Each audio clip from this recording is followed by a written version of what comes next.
Hi guys, so today I'll be making this cake. I call it the two-faced cake because it has two different surfaces and it is really easy to make, or should I say piece of cake.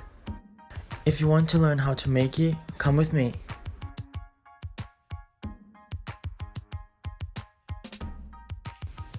So to make the dough of the cake you will need some ingredients.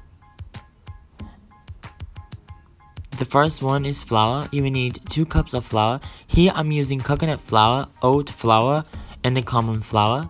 You will need sugar, 3¼ cups of sugar. You will need 1 tablespoon of baking powder, a pinch of salt, 1½ cup of milk, 1⅓ cup of oil. You can use coconut oil or even butter. A bunch of bananas. I usually use 2 to make the dough. 1 egg and 1 tablespoon of vanilla essence. Let's get started by making the dough. First, add the egg,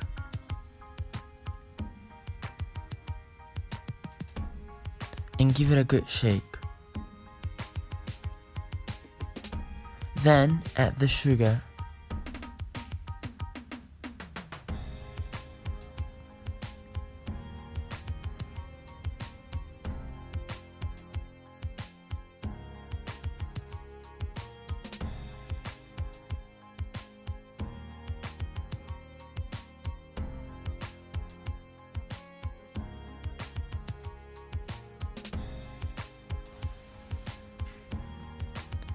And now it's time to do vanilla extract. One good thing about this recipe is that you can add more than the ingredients that I have shown before, and I decided to put some cinnamon here. Then put the oil.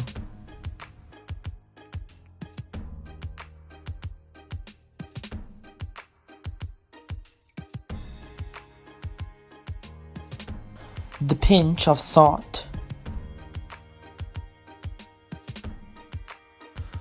the milk,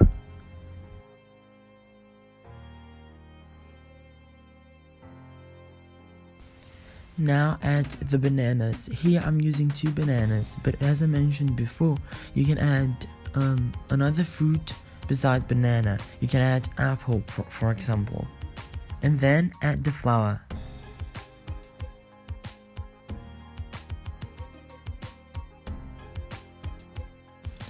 You will see that the dough is ready when it is all blended and when it is a light brownish color with points of red because of the cinnamon. And then add the baking powder and we are done.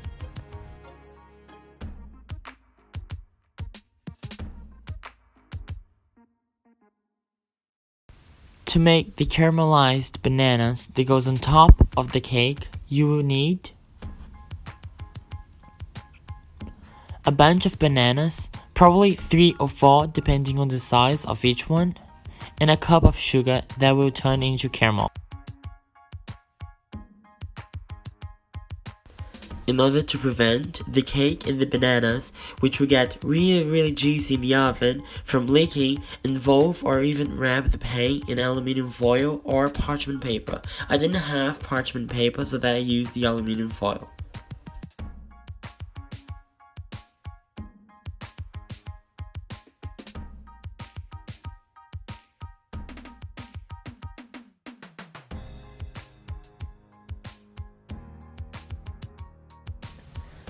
Now, at this point, what you have to do is to first peel off the banana and remove the fruit from the inside. Then, chop and slice the banana into thin pieces or thick. It will only depend on your preferences and on your taste. It's important to say and keep in mind that the thicker the pieces are, the more bananas you will have to use to complete the pan. Once you've finished slicing the bananas, now it's time to distribute the pieces into the pan.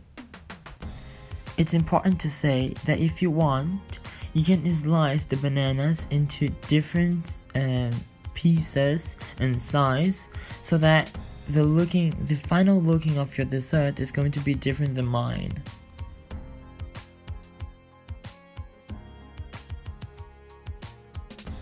To make the caramel base, the only thing you have to do is to melt the sugar into a pan, and once it's ready, you have to spread it evenly all over the pan over the bananas.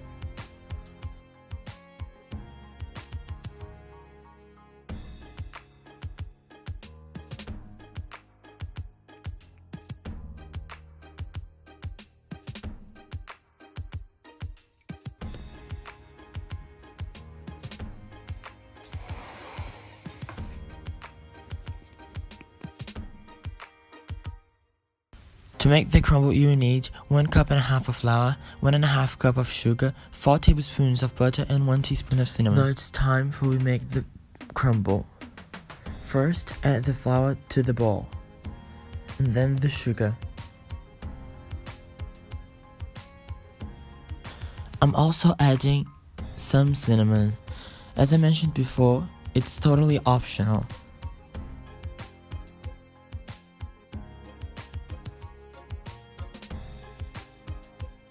And finally, it's time to add the butter. Try to use cold butter.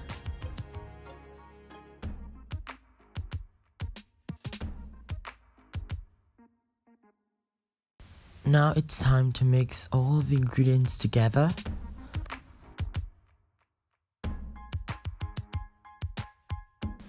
And you will notice that the crumble is ready when it looks like a sand, a humid sand. And at some point you will probably have to add more flour if your crumble is too humid, or more butter if your crumble is too dry. When you have all the other steps done, such as the dough, the crumble, and caramelized bananas, the only thing you have to do is to join all these steps together. First, you put the dough over the caramelized bananas, and then you put the crumble on top. Sprinkle it until it's nice and even. To bake the cake, use a preheated oven and bake the cake in 180 degrees Celsius, and let it for about 40 to 50 minutes or until your fork is clean.